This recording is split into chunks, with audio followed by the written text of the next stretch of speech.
पिछले 6 सालों में समर्थन मूल्यों में लगातार बढ़ोतरी की गई है। जहां वर्ष 2003-04 में गेहूं का समर्थन मूल्य 630 रुपए प्रति क्विंटल था, वहीं पिछले साल तक इसे बढ़ाकर 1100 रुपए प्रति क्विंटल किया गया।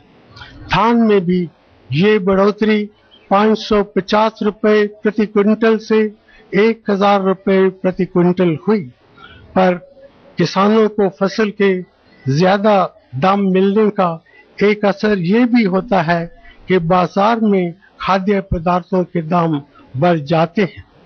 मैं जानता हूं कि पिछले कुछ महीनों से आप बढ़ती हुई कीमतों से परेशान हैं।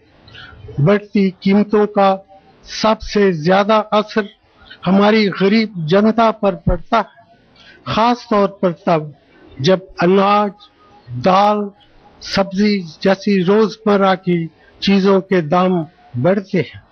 इसीलिए हमने इस बात का पूरा ख्याल रखा है कि बाजार में बढ़ते हुए दामों का बोझ हमारे गरीब भाई बहनों को न उठाना पड़े।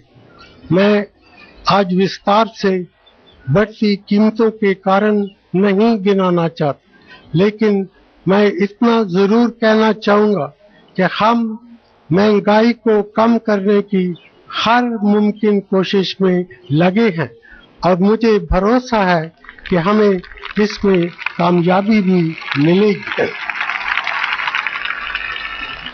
ये आसानी से समझ आने वाली बात है कि कोई भी व्यक्ति या संस्था लंबे समय तक अपनी आमदनी से ज्यादा खर्च नहीं कर सकती, चाहे वो सरकार ही क्यों न हो। हमारी ये जिम्मेदारी बनती है कि हम आप अपनी अर्थव्यवस्था को सूझबूझ के साथ चलाएं, ताकि आने वाले वर्षों में कर्ज की वजह से हमारे विकास में बाधा न आए। हम अपने पेट्रोलियम पदार्थों की खपत का करीबन 80% आयात करते हैं। वर्ष 2004 के बाद अंतर्राष्ट्रीय बाजार में कच्चे तेल की कीमतें जितनी बढ़ी हैं, उसकी तुलना में भारत में पेट्रोलियम पदार्थों की कीमतों में बहुत कम वृद्धि हुई है। पेट्रोलियम पदार्थों पर दिए जाने वाले अनुदान की राशि हर साल बढ़ती ही जा रही है। ऐसी स्थिति में पेट्रोलियम पदार्थों की कीमतों में बढ़ोतरी करना जरूरी हो गया था। अगर ऐसा नहीं किया जाता तो अनुदान के भार को बर्दाश्त करना हमारे बजट के बस के बाहर हो जाता और गरीबों की शिक्षा, स्वास्थ्य और रोजगार के हमारे कार्यक्रम पर खराब असर पड़ सकता था। आजादी के 63 सालों में भारत ने विकास के रास्ते पर एक लंबा सफर तय किया है, लेकिन हमारी मंजिल अब भी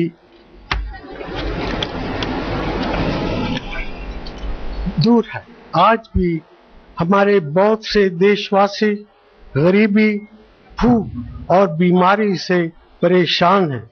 वर्ष 2004 में जब हमारी सरकार बनी थी, तब हमने संकल्प लिया था कि हम एक प्रगतिशील सामाजिक नीति के तहत एक नए भारत का निर्माण करेंगे। हमारा मकसद था कि देश के विकास का फायदा आम आदमी तक जरूर पहुंचे। हमने ऐसे कार्यक्रम शुरू किए जिनसे विशेष रूप से समाज के आर्थिक और सामाजिक रूप से पिछड़े लोगों का कल्याण